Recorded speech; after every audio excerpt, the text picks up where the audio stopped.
नमस्कार। आज हम बात करने वाले हैं टाइफॉइड की। एक ऐसी बीमारी जो दुनिया भर के समुदायों को प्रभावित करती है। ये एक छोटे से बैक्टीरिया से शुरू होती है, लेकिन इसका असर बहुत बड़ा हो सकता है। तो आइए इसके पीछे की पूरी कहानी को समझते हैं।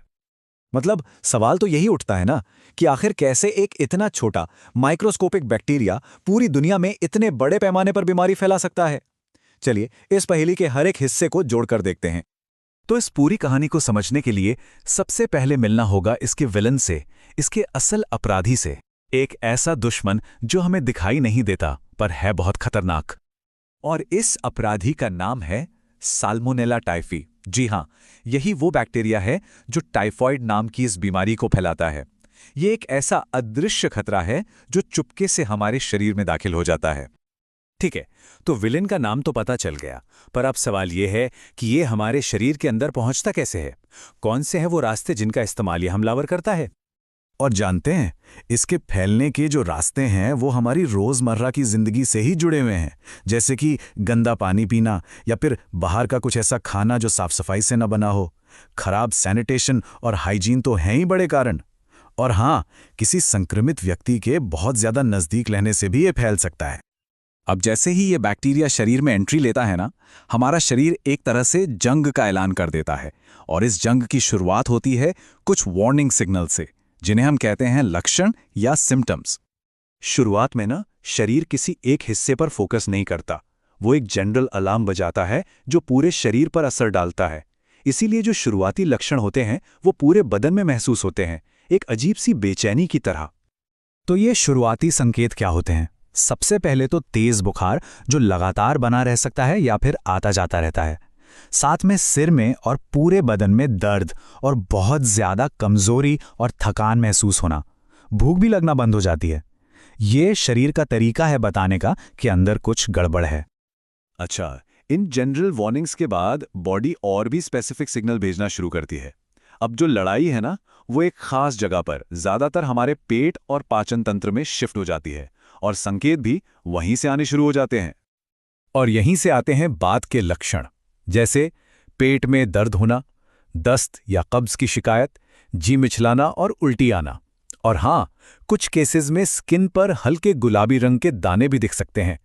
ये टाइफॉइड का एक बहुत खास सिग्नल है। तो ठीक है, शरीर ने सिग्नल दे दिए। अब आगे क्या? अब बात करते हैं कि डॉक्टर्स इस दुश्मन को पहचानते कैसे हैं और फिर इसे हराने के लिए क्या किया जाता है।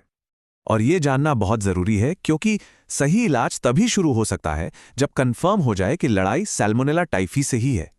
तो सवाल यह है कि डॉक्टर इस अदृश्य दुश्मन को पकड़ते कैसे हैं? इसके लिए कुछ खास टेस्ट होते हैं, आपने शायद नाम सुने होंगे। विडाल टेस्ट, टाइफीडॉट टेस्ट, ये कॉमन ब्लड टेस्ट हैं, लेकिन सबसे पक्का टेस्ट माना जाता है ब्लड कल्चर को। इसमें क्या होता है कि खून के सैंपल में बैक्टीरिया को ही उगा कर देखा जाता है, मतलब डायरेक्ट सबूत मिल जाता है। चलिए, तो दुश्मन की पहचान हो गई, अब बारी है उसे हराने की। तो टाइफाइड से रिकवर करने की स्ट्रैटेजी क्या होती है, देखते हैं। देखिए, इसका प्लान बहुत सीधा और असरदार है।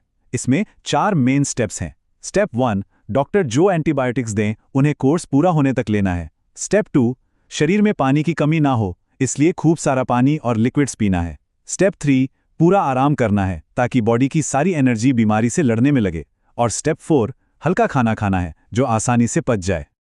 इलाज तो हो गया, लेकिन अब आता है सबसे जरूरी हिस्सा कि आगे से ये बीमारी हो ही ना। मतलब हम अपनी डिफेंस को कैसे मजबूत कर सकते हैं। कहते हैं ना, इलाज से बेहतर बचाव है, और टाइफॉइड के मामले में ये बात 100% सच है। कुछ बहुत सिंपल आदतें हैं जो हमें इससे बचा सकती हैं। हमेशा साफ और हो सके तो उबला हुआ पानी पिएं। ताज़ा और साफ सुथरा खाना खाएं। बाहर से आने के बाद और खाने से पहले हाथ जरूर धोएं। और हाँ, टाइफॉइड की वैक्सीन भी उपलब्ध है जो एक बहुत अच्छा प्रोटेक्शन देती है।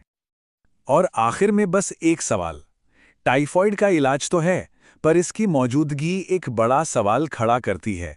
ये हमें ये सोचने पर मजबूर करती है कि हमारी सेहत सिर्फ हमारी अपनी नहीं है, वो हमारे आसपास के माहौल, हमारे समाज की साफ सफाई और पानी की शुद्धता से कितनी गहराई से जुड़ी हुई है ना सोचने वाली बात।